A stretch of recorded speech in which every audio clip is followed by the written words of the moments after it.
লাড়াচাড়া চলছে, দেখুন বন্ধুরা, লাড়াচাড়া চলছে। কি জিনিস তৈরি হচ্ছে দেখুন।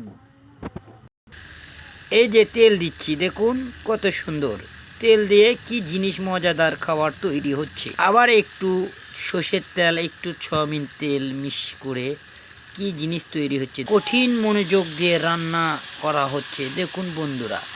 এটা কিন্তু খুব শক্ত, এই কারণে আপনাদেরকে দেখাতে পারতেছি না। লাইনে থাকবেন সবাই দেখার জন্য, ভিডিওটি পুরো দেখবেন। আবার চাপাটা আউলে যাচ্ছে, এরপরে কি জিনিস তৈরি হয় সবাই দেখবেন। চিনি ঢালে দেওয়া হচ্ছে, দেখুন ভিডিওটি মনোযোগ দিয়ে কি জিনিস তৈরি হচ্ছে দেখবেন অবশ্যই। এই যে চিনি দিয়ে লাড়াচাড়া হচ্ছে, মিস্টেক করা হচ্ছে, দেখুন কিভাবে মিক্স করা হয়। দেখুন রেসিপি তৈরি হচ্ছে, কি কত সুন্দর। সবাই এবং লাইক কমেন্ট শেয়ার করে বলবেন ভিডিওটি যদি ভালো লাগে আপনাদের বন্ধুরা, অবশ্যই বলবেন কালার কীরকম চমৎকার।